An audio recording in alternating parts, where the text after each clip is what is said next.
आजकल काफ़ी सारे मुकदमे हमारे साइबर के ऐसे आ रहे हैं जिसमें डिजिटल अरेस्ट व्यक्तियों करा जाता है और उनसे काफ़ी ज़्यादा ठगी इस बारे में करी जाती है। तो हमारे पास भी एक कंप्लेंट आई थी जिसमें एक 83 इयर्स के बालकिशन अत्री जी थे जो आर्मी से रिटायर्ड थे।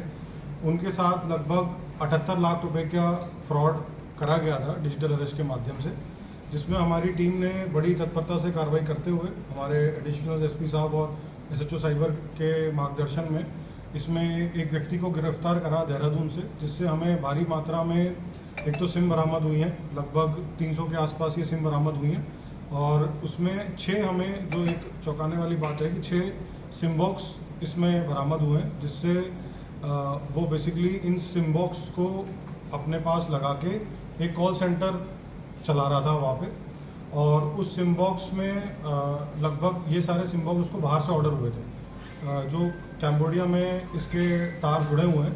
ये व्यक्ति 2023 में और 2024 में इससे पहले भी डिजिटल फ्रॉड में संलिप्त रहा है साइबर क्राइम में, और ये कैम्बोडिया से काफ़ी सारे अपने इस तरीके के पैतरे सीख कर आया था और इसको यही काम अब यहाँ पे करना था, जिसमें इसने कॉल सेंटर चालू करा। 6 बड़े बड़े सिम बॉक्स जो आते थे एम्पलीफायर के बक्से में बंद होके आते थे ये, कि ताकि किसी को भी किसी प्रकार का शक नहीं हो कि ये इसके अंदर सिम बॉक्स है, और उसको इलीगली एक टेलीफोन एक्सचेंज को ऑपरेट करता था यहाँ पे, जिससे कि कोई भी इंटरनेशनल कॉल को इस सिम बॉक्स के माध्यम से वो लोकल लोगों को कॉल करता था। तो कॉल करने वाले तो कैम्बोडिया के होते थे, लेकिन लोकल लोगों को जो कॉल आती थी वो उनको लगता था कि इंडियन नंबर से ही कॉल आ रही है, लेकिन फ्रॉड करने वाले बाहर बैठे होते थे।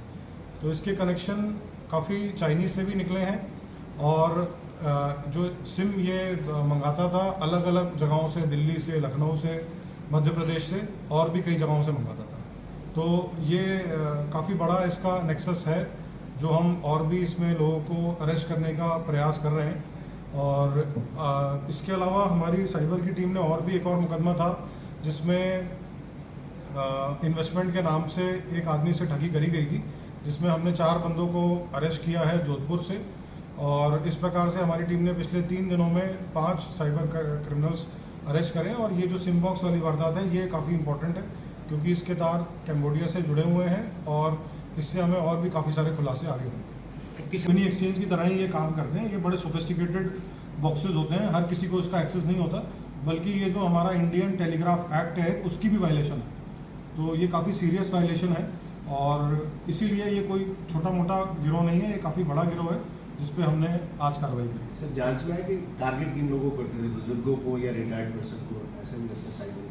देखिए जैसा कि मैंने आपको इनकी प्रोफाइल बताई, जो हमारे कंप्लेनेंट थे ये बुजुर्ग भी थे और कहीं ना कहीं इसमें ये चीज़ ज़रूर लगती है कोई ना कोई बैंक ऑफिशियल भी इन्वॉल्व हो सकते हैं जो इस तरीके का डेटा साइबर फ्रॉडस्टर्स के साथ शेयर करते हो। तो उस पहलू पे भी हम बिल्कुल जांच करेंगे कि जो हमारे कंप्लेनेंट थे उनकी इन्फॉर्मेशन इन साइबर फ्रॉडस्टर्स तक कैसे पहुंची। सर जो ये मोबाइल सिम खरीदी गई इनकी खुद की आईडी पे है या किसी और? नहीं, ये सारी बिल्कुल अलग अलग आईडी से हैं। मतलब इनका काम ही यही है कि ये मतलब जो लेबर तबका होता है या फिर और जो वर्कर्स होते हैं उनकी आईडीज़ बनवा के इकट्ठी खरीदते हैं और इकट्ठी इन लोग को बेचते हैं और फिर ये लोग उसका मिसयूज़ करते हैं। अकाउंट की बात करें, बैंक अकाउंट जैसे ये दूसरों को यूज़ करते हैं या अपनी इनके किस तरीके ट्रांसफ़र करते हैं पैसे?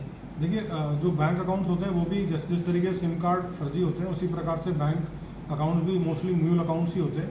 तो उन म्यूल अकाउंट्स के माध्यम से ये लोग लोगों के 2-2, 3-3 हज़ार रुपये का लालच देके, अगेन जो लेबर क्लास होती है हमारी या वर्किंग क्लास होती है उनको झांसा देके 2-2, 3-3 हज़ार में उनके ATM कार्ड और अकाउंट्स की डिटेल ले लेते हैं और उन्हीं से फ्रॉड करते हैं। सर अगर इनकी एजुकेशन की बात करें या कोई ऐसा है कोई IT से स्पेशलिस्ट हो या कुछ? देखिए जो इसमें हमने अभी जो देहरादून से लड़का पकड़ा है वो बीटेक में 2nd ईयर में उसने ड्रॉप आउट किया था। तो ऑब्वियसली कहीं ना कहीं वो टेक्निकल बेंट ऑफ माइंड तो है ही, प्लस लेकिन जो उसको मेन ट्रेनिंग मिली है वो जैसा कि मैंने बताया कैम्बोडिया से मिली है। और जो उधर भी उसने इसी टाइप के जो फ्रॉड्स होते हैं कि लोगों को बहला फुसला के पहले तो उनसे जैसे बातचीत करते हैं, जो हमारी मैट्रिमोनियल साइट्स होती हैं उन पे लोगों से बातचीत करते हैं, फिर एक बार जब आपस में उनकी बातचीत हो जाती है 1-1.5 महीने, फिर उनको इन्वेस्टमेंट के लिए फोर्स करते हैं।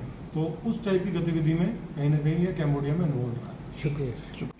देखिए इसमें क्योंकि अभी एक्यूज़ को हमने अरेस्ट करा है, इसका हम रिमांड लेंगे और उसमें डिटेल इंटरोगेशन में ये सारी बातें आएंगी, कितने लोगों को टारगेट करा है। लेकिन क्योंकि इसमें मैग्नीट्यूड 6 सिम बॉक्स, लगभग 300 सिम कार्ड, 2 इंटरनेट राउटर, और ये भी बताया गया है इसके द्वारा जो प्रिलिमिनरी इंटरोगेशन करी है उसमें कि इसको वो लोग कैमरे के थ्रू मॉनिटर करते थे। इसकी सारी एक्टिविटी को वो कैमरे के थ्रू देखते रहते थे और इस पर नज़र रखते थे कि ये इसको जो काम निर्धारित करा गया है ये ठीक प्रकार से कर रहा है कि नहीं कर रहा है।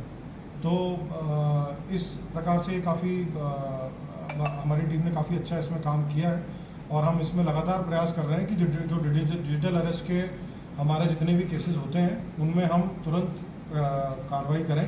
और आप लोग के माध्यम से ही मैं लोगों को यही बताना चाहूँगा कि डिजिटल अरेस्ट नाम की कोई चीज़ नहीं होती है। पुलिस के पास कोई ऐसी पावर नहीं है कि हम किसी को डिजिटली अरेस्ट कर पाएँ।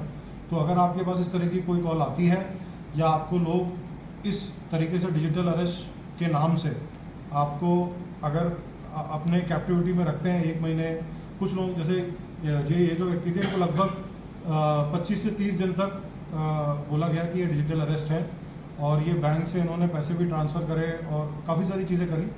तो ये मैं आप लोग को बताना चाहता हूँ कि लोगों को भी ये बात पता चले कि डिजिटल अरेस्ट नाम की कोई चीज़ नहीं होती और इसमें कोई भी इस तरीके जाल में नहीं फंस सकता। किस तरह